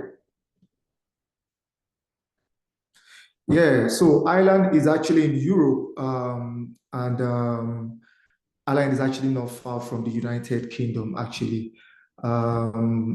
It's ranked as the third largest island and it's 45 minutes, 30 to 45 minutes to the UK. And Ireland has been ranked as the number 4th in the world when it comes to happiness. That's Index 2018 ranked Ireland as the number 4th happiest country actually. And Ireland has also been ranked as 124 most popular country in the world. And Irish people are known for drinking a lot of tea. So if you are interested in or you like drinking tea, Ireland is actually one of the places to actually consider. Okay, now, so Ireland is actually one of the biggest exporter for main aircraft, biological materials, medicine, automatic data processing machines, oil, and petroleum products. So one of the things that a lot of people don't know is that Ireland is a tech hub actually. It's a tech hub. You have most of the headquarters in Ireland, such as Google, HP, IBM, Facebook, LinkedIn. They all have their headquarters in Ireland. And Ireland is actually very friendly when it comes to startup businesses. So that's why a lot of them prefer going to Ireland. And the taxes is not as much as you have that, or that is not as much as you have that in the UK. So a lot of them actually prefer Ireland. So if you are a tech person, you're looking at going to Ireland, or you're looking at a country where you want to probably go get post-study or get a job after your studies, Ireland is actually a place to consider. Trust me, there are a lot of job opportunities for tech guys. Not only tech guys, but it's a lot easier to get tech jobs because this is where you have the headquarters of all the tech companies actually. Oh, good. Okay, somebody's asking a question. So I'll answer your question after the presentation. Ebu, can you go to the next slide? Yeah, so now I know a lot of people would ask, what are the reasons why should I go to Ireland? And I've just highlighted some of the reasons why you should go to Ireland. So Ireland is actually an English-speaking country. It's actually an English-speaking country. It has a lower cost of living, slightly lower than the UK. I know UK is a bit expensive, more expensive than Ireland. But if you're looking at something quite affordable, Ireland is actually the destination. They've got lower cost of education. They have their tuition fee ranges between the from 8K, that's 8,000 euros. That's for undergraduates, and for masters, you're looking about anyway. The next slide will actually tell you how much it costs to actually study in Ireland. And Ireland is actually close to major European capitals, just a short flight away. It's closer to Nigeria and Ghana, and it's also close to the UK, actually. Okay, so Ireland offers 1 year stay-back option visa process. That's 1 year stay-back option for Nigerians and for international students. And so if you've done a bachelor degree in Ireland, you have 1 year stay-back to either get work experience after your program. And then for master's program, you're entitled to 2 years post-study. You can also stay 2 years after you have completed your undergrad, your master's program in Ireland. So for undergraduates, you have 1 year. For masters, you have 2 years. Able the next slide. All right. So I'll probably be talking about the requirements for Ireland. Now, so if you're looking at an undergraduate program for Ireland, undergraduate program runs for, it's usually between 3 to 4 years, depending on what you have. So if you have just if you have just WAEC, with WAEC, it means that you're going to be spending 4 years. Majority of the Irish schools, if you're applying for their undergraduate program with just a WAEC result, it means that you're going to be spending 4 years. You'll do a foundation program for 1 year first, and then your undergraduate program for 3 years. So WAEC, 4 years. For those who have OND, you'll probably be doing 3 years. You can go directly to their undergraduate program with your OND result. Unless you probably want to do a different course entirely, and then probably you have to do a foundation. But mostly with an ND, you go directly to undergraduate and you spend first year of the undergraduate program, and then you spend a total of 3 years. With just WAEC, you will probably have to do a foundation program. It's quite similar to that of the UK.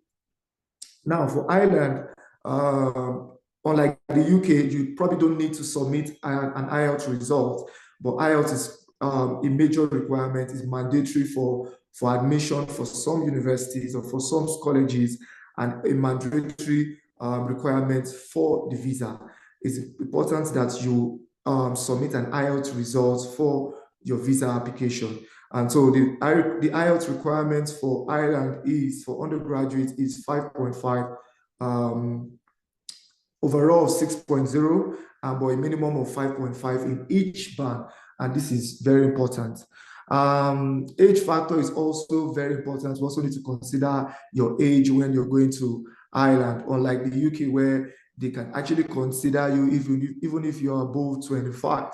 But because of visa, it's important. These schools scrutinize applications and they are very particular with age. So we advise that if you're going to be applying for undergraduate program in Ireland, you shouldn't be above 25 years. If you're above 25 years, it means that you're coming up, you probably have to submit more documentations to prove what you have been doing after you left high school. Very, very important. Ireland does not joke with documentations. So you need to put a lot of documentations together to actually prove that you are a genuine student. That's for undergraduate program. And then we have for master's program is actually 1 year. So any of the master's program you want to do in Ireland is similar to that of the UK. So you're spending just 1 year for your master's program. Now, the requirements you need for master's is your transcript. You're also required to submit your degree certificate. In most cases, Irish schools will not take notification of results or statement of results. They probably want you to submit, unless you just recently graduated and your university has not started issuing, or your university does not issue transcript after graduation.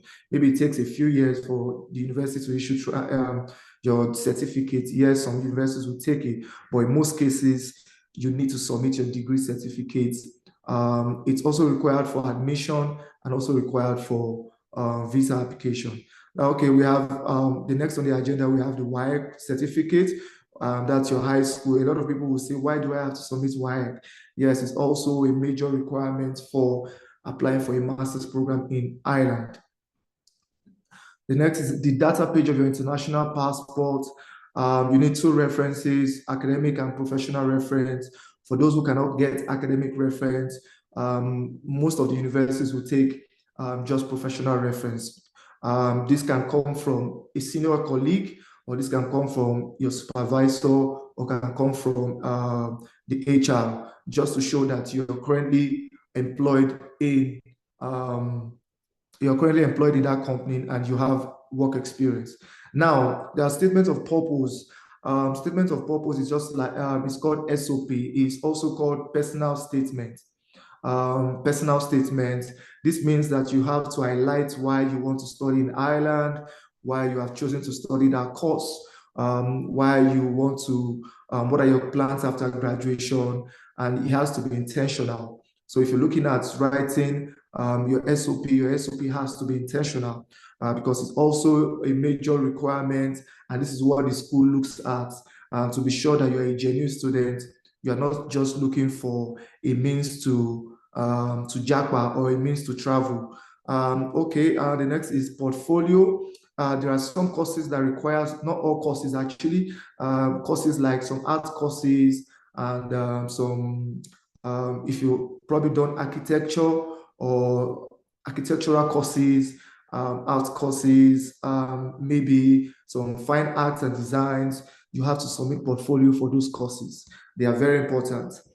Those are the criteria that they are going to look at before they actually give you an offer. And also, you're required to submit an IELTS of overall of 6.5. They require a 6.5 IELTS with a band of 6.0 in each band. So it means that you have to take this into consideration. And that's for some universities. So for some universities, they will still take 6.0 with a band of 5.5.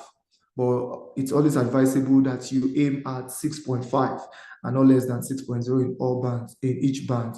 Now, age is usually between, it all depends, age is usually between 22 to 35 years. But if you're above 35, It's actually case by case basis. It now depends on the university actually. Some universities will still consider you if you are above this age and you have a lot of proven records like work experience, you've not been idle, you've been engaged, you've not had any time where you didn't work and all. And so it's able. Can you go to the next slide? Yeah, I'm seeing your questions. I'll probably answer those questions. So these are the top companies in Ireland offering, where their headquarters is actually in Dublin. So if you're looking at, like I said earlier, you're a tech guy, you're a tech person, you're looking for a place where you probably want to transition after your program. Ireland is actually a very good destination. And for those who are not even studying, you want to go into IT, you've always had interest in doing something in IT related, Ireland is also a good destination. It's open for those who are non-IT inclined. So you can also take a course, maybe a graduate diploma course in IT, and then you can also apply for these jobs. Ireland has high employment rate compared to some other countries actually. So it's a very good destination for international students. You can also read up after this. You will see that there's a lot of benefit and a lot of opportunities you get when you actually go to Ireland to study. The next slide, Ebon, thank you. Yeah, so these are actually average expenses, the average expense that's per year for both bachelors and masters. Now, so if you're looking at a bachelor degree in Ireland, so tuition ranges, or the tuition is between 10,000 to 13,000 that's per year. So bachelor degree, most universities, you get between 10,000 to 13,000 as tuition for 1 year for your undergraduate program. Now, the cost of living is between 10,000 to 12,000. Like somebody said yesterday, it now depends on your lifestyle. So, but this is an average cost of living. So some people spend and still have more. Some people spend and still have, some people spend, still need more. Some people spend and they still have this left. So, but what they have estimated for 1 year is that you have a minimum of 10,000 to 12,000 euros for your estimated cost of living. Now, for masters, we have, so for masters, tuition is between 13 to 18,000. And so that's for master's program. For most master's program, usually between 13 to 18,000 euros. And then the cost of living is also 10 to 12,000 euros per year. Now, for some schools, so some of these schools also offer some scholarship or some discount opportunities. You could get as much as 1,000, you could get as much as 2,000. Some are automatic, you don't have to apply for it. As far as you have gotten an offer, it comes with the offer. While some, you have to apply for it, and it's usually merit-based. It's either you have a 2-1, and then you have to apply for the discount on scholarship. Now, one of the beautiful thing about Ireland is, even if you are on a 2-2, you're on a second class lower, you can go for a direct master's. So second class lower, second class upper, first class, these are the categories that are also considered for a direct master's. So if you're on a 3rd class or you have an HND, it now depends on the school, but in most cases, you probably have to do like an add-on course. You do like an add-on course. It's also called okay, so it's also called a top-up program in the UK. So you do a top-up for 1 year, and then after your top-up, then you probably get a bachelor degree, which is you get a bachelor degree, and then you choose to do a master's, and then get your that's post-study visa. That's your okay, so for masters, you can get as much as, it now depends on the university. There's some universities that offer as much as 5,000, 3,000 to 5,000 euros for as tuition discounts for master's program. So you might also want to check out. So you can actually reach out to any of the counselor or Nexi team. They'll be willing to give you this information at no cost. Ebon, can you go to the next slide? Okay, so these are the top top 500 ranking university in the world. So these are the universities that are ranked global top ranking 500 in the world. That's Trinity College, Royal College of Surgery. For those who are looking at who they want to do something in health, that's Royal College of Surgery are very good with health courses. There's National Institute of Ireland, Galway, there's University of Cork. These are all the universities, few universities that are actually ranked 500 in the world.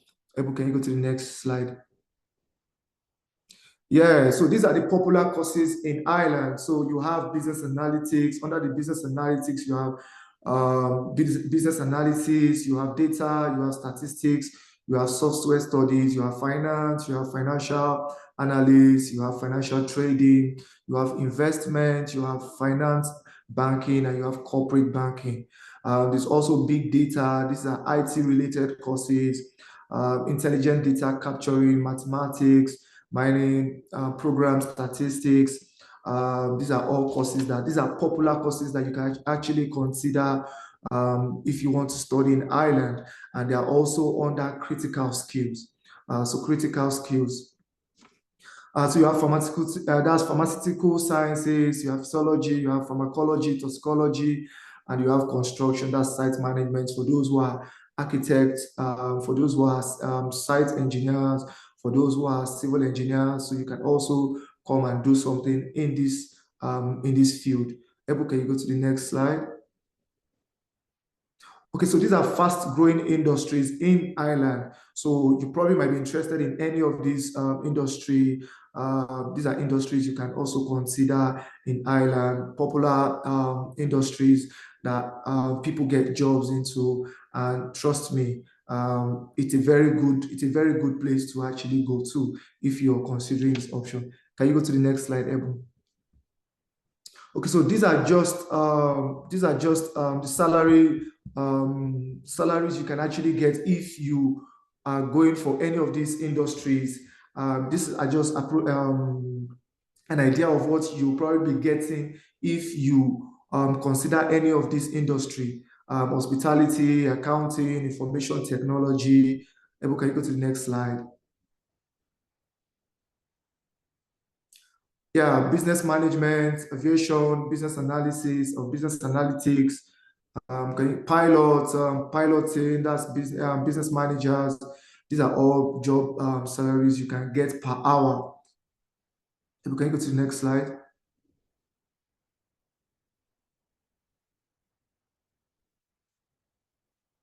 Okay, so I know a lot of people will be asking, what are the benefits of studying? If I study in Ireland, what do I stand to gain?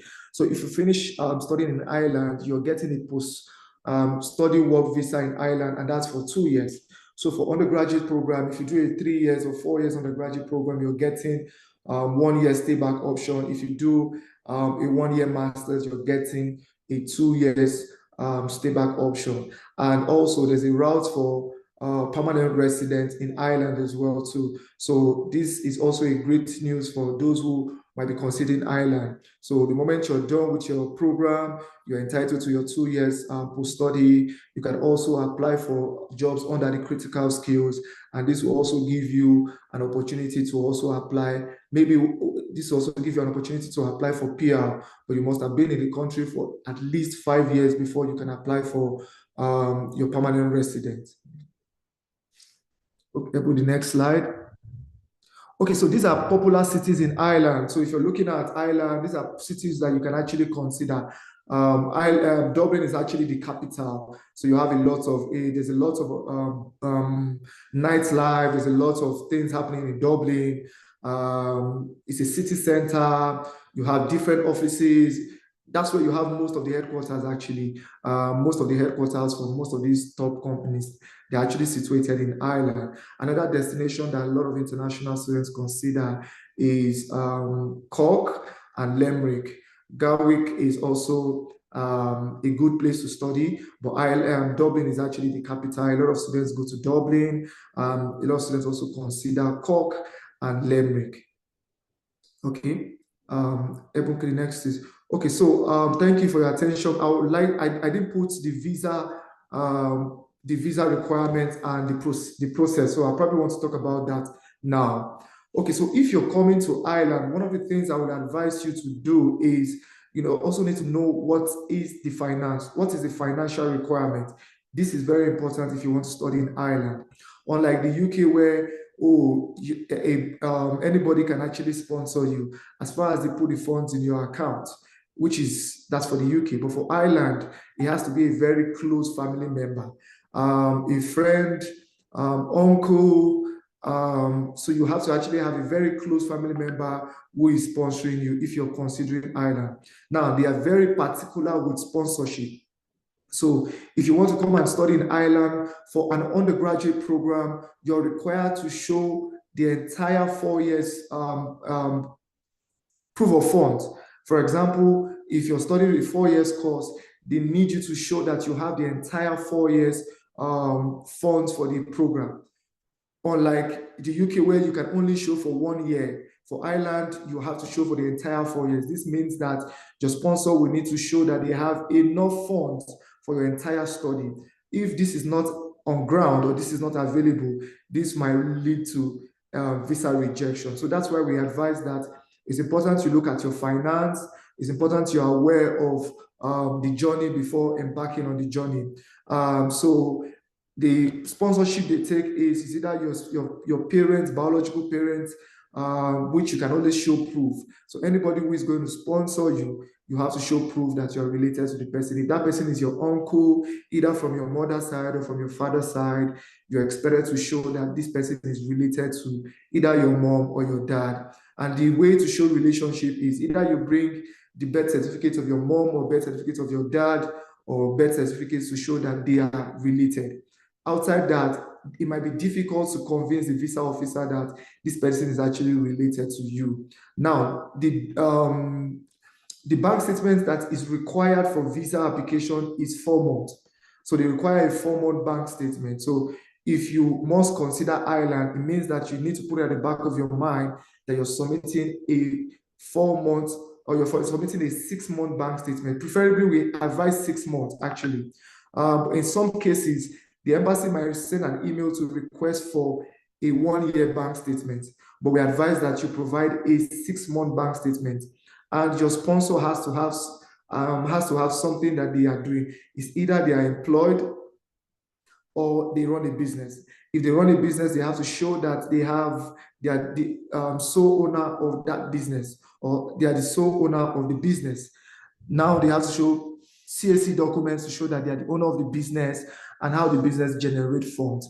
If they work for a company, they have to provide their 6 months pay slip. They also have to provide evidence that they can afford to take care of you for the entire stay in Ireland.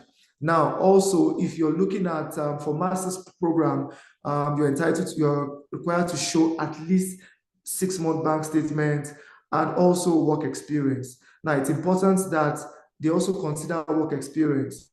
So if you are going for a master's program in Ireland, whatever course you want to pick for Ireland, you have to pick a course that is closely related to what you have done for your first degree or what you're currently doing in terms of your work experience, because the visa officer also looks at that as well. So when it comes to evaluating your documents for visa application, that's why it's important that you pick a course that is related, and you have to explain why you want to choose or you have chosen this particular course. So for those who are actually looking at transitioning into IT or IT related courses with a non-IT background, my advice for you is you have to at least have some certification. You must have done some jobs in IT or IT related to be able to narrate and explain to the visa officer that this is my interest, this is why I have chosen to study this particular course, this is my area of interest. Outside that, it might be difficult to actually get a visa. So you're looking at IT course, it's advisable you take some IT certification, submit some certification to show how much you have prepared or how much you have worked towards transitioning into this new career. So it's very important that you take that into consideration. Okay, so I'll just take your questions and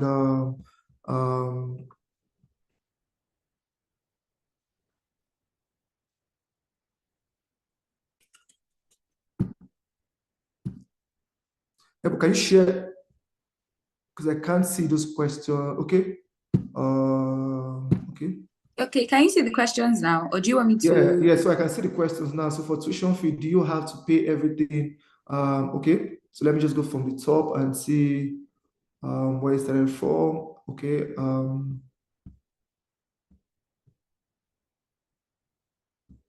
Somebody saying I'll address that later. Can I travel with my spouse to, okay, can I travel with my husband? So unfortunately, Ireland does not accept dependents. So if you're looking at going to Ireland to study, you cannot go with your dependent. But the beautiful thing is you can always bring in your dependent after you're done studying. But during the period where you're going to be studying, there's no dependent allowed in Ireland. Unfortunately, you can't go with your dependent. Can I go for an undergraduate program with, okay, even though I am 30 years. So if you're 30 years considering going for an undergraduate program in Ireland, it's a bit dicey actually. It's a bit dicey. Now you need to also explain what you have been doing since you left school. So if you have done an OND before, then that's fine. You can explain that. If WAEC is just the only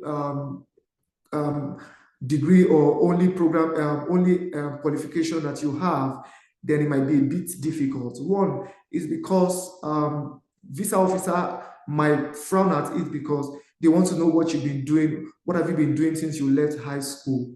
Because for them, it's not realistic. You're 30, the highest qualification you have is just WAEC, and you're coming to say you want to do an undergraduate program at 30. What do you intend to achieve? So you need a lot of convincing, you need a lot of documents to prove to them that you are a genuine student, and then give them reasons why you haven't decided, or you have decided you've not considered going for an undergraduate program until you were 30. Can I go to study a tech-related course with an agricultural background?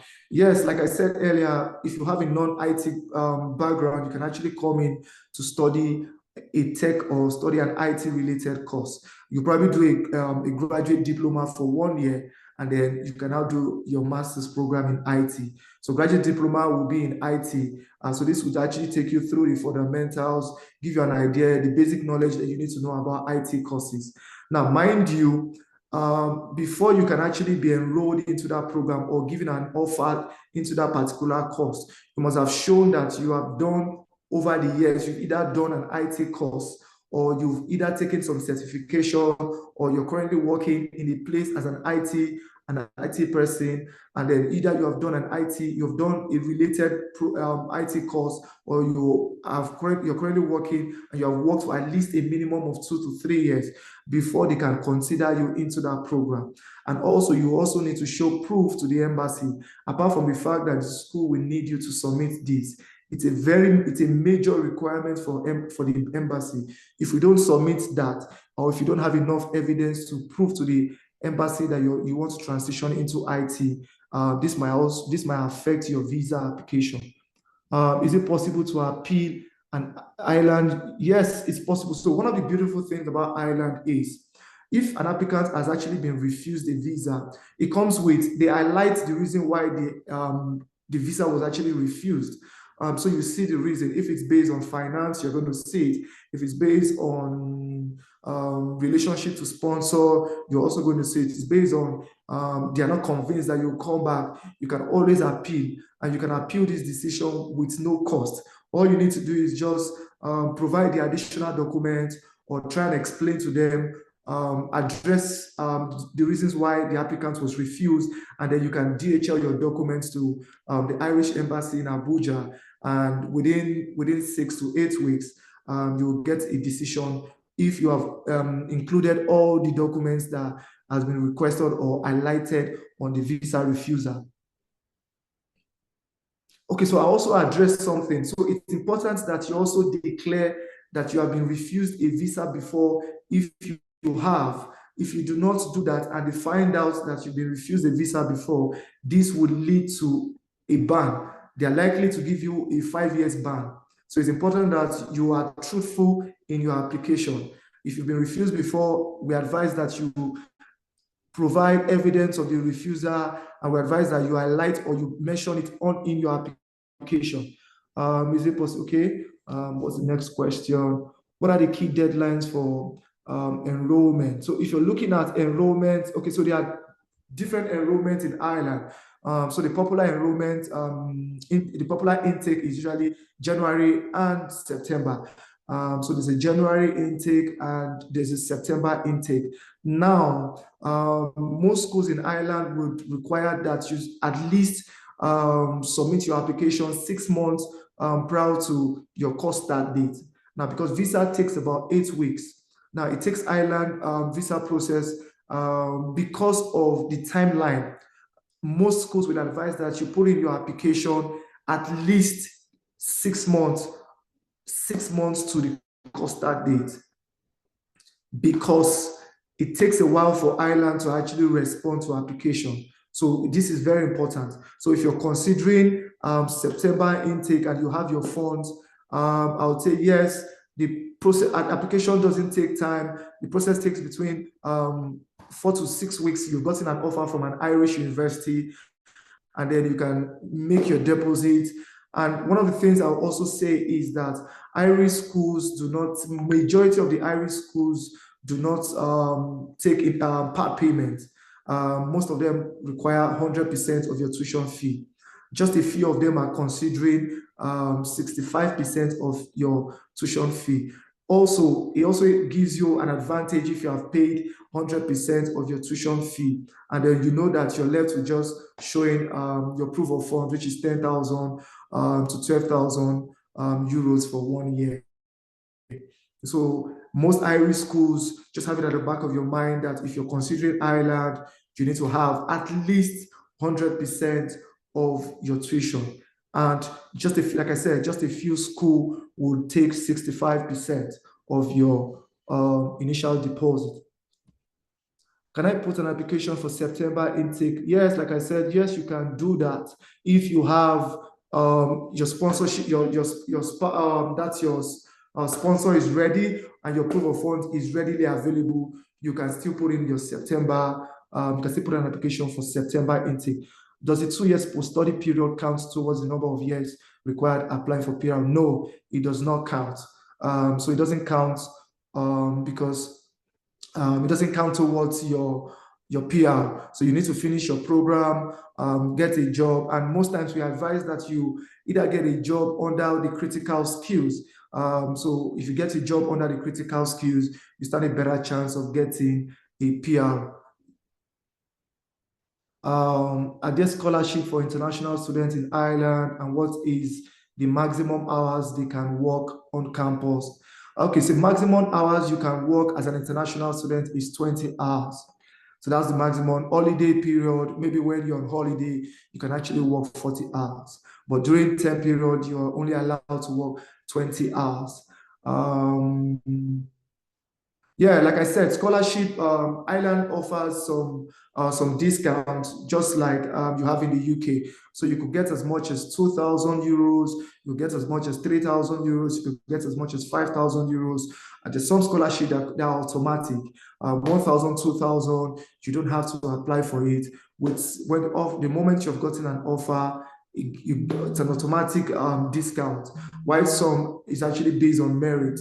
You have to have 2-1, or you have to be on the 2-1, or you have to have a first class before you can actually get that scholarship. When can a dependent come over? So your dependent can actually come over after your program. When you have switched to a work visa, that's when you can bring in your dependent. Your dependents can always come to visit you while you're studying, but they're not expected to stay beyond the required time. Okay. Yeah, do all the schools require application fee? So there are, I would say some top Irish universities requires that you pay an application fee, ranges between 50, 55 euros to either 75 euros. Like those 500 universities I've mentioned, like the likes of University Cork,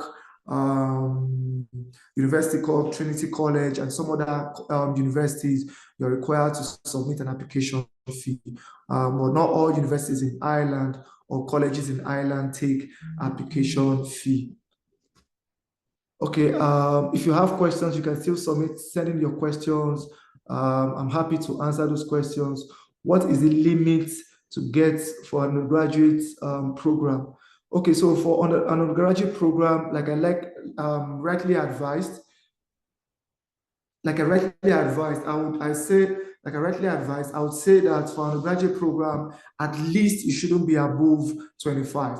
And when I mean 25, it means that you have to show proof that you have been doing something and you've not been idle since you left or after you left high school.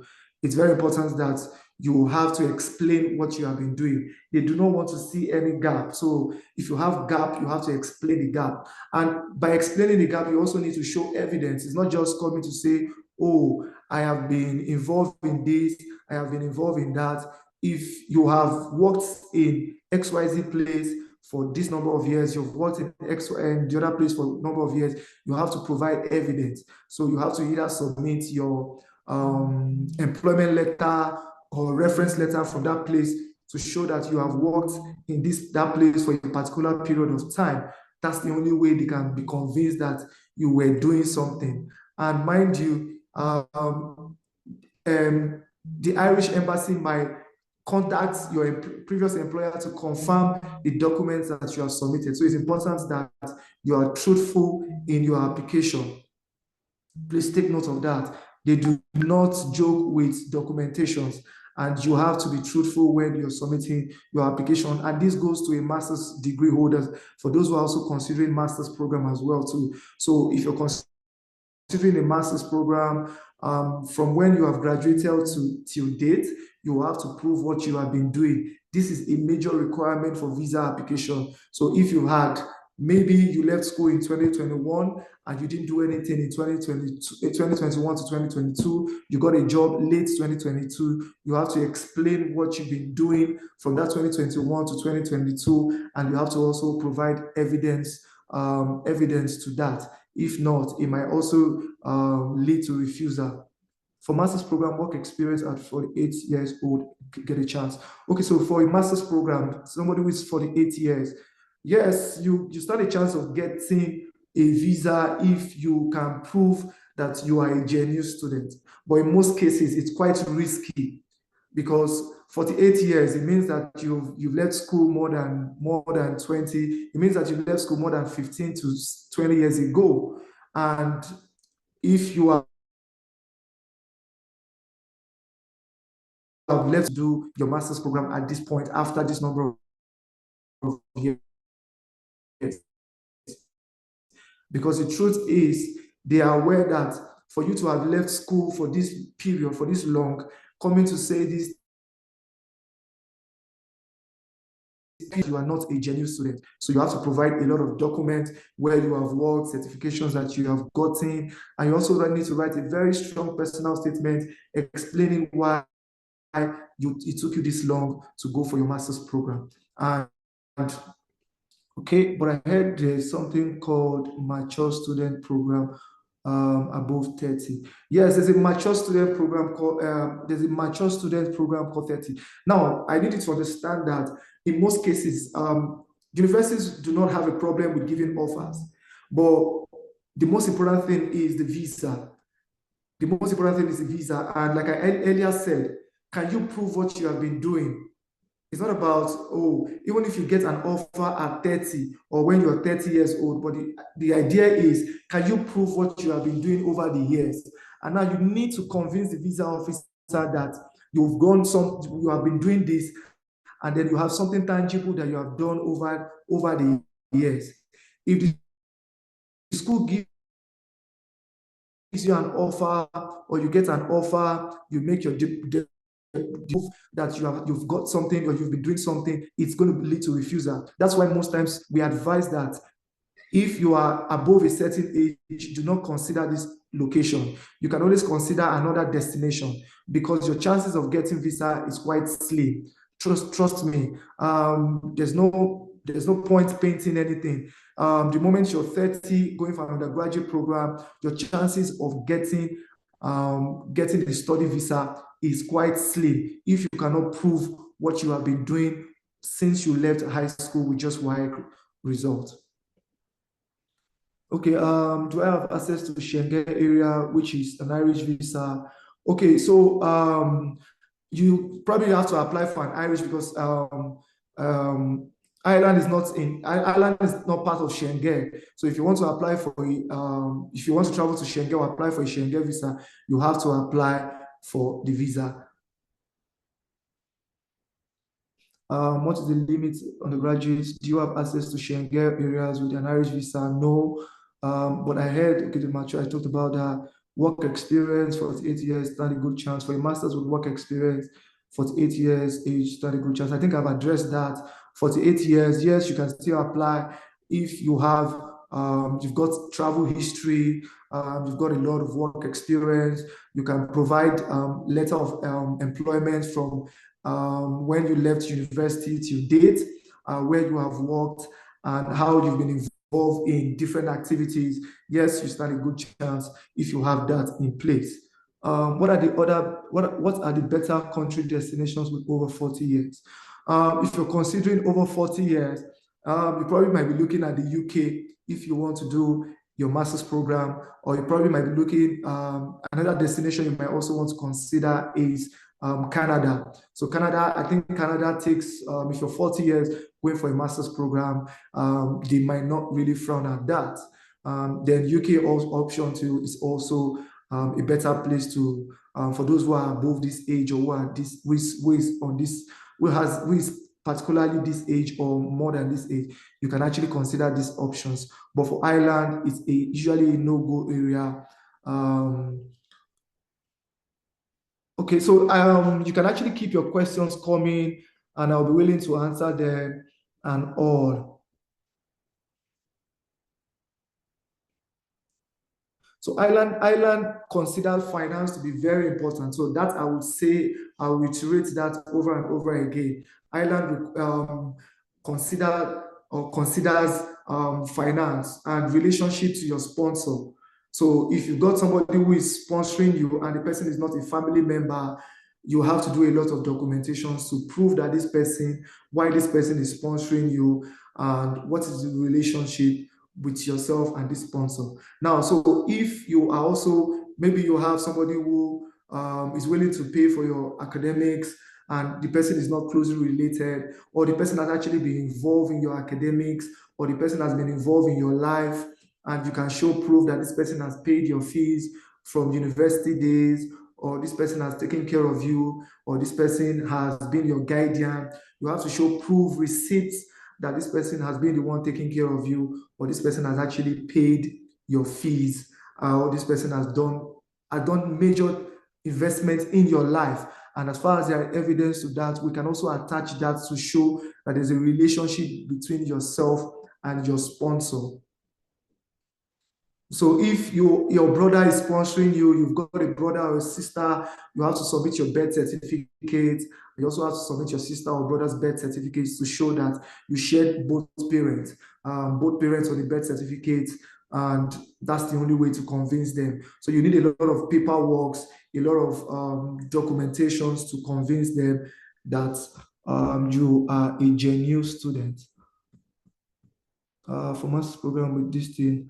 Okay, so if you have questions, I'll be here, so you can just ask your questions. And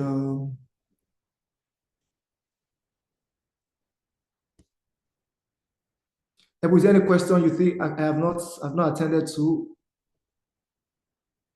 No, I think we've been able to answer all the questions.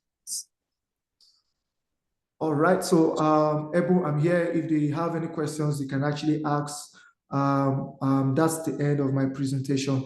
Thank you guys for listening. Thank you for joining. We appreciate you, and Ebu, you can take over.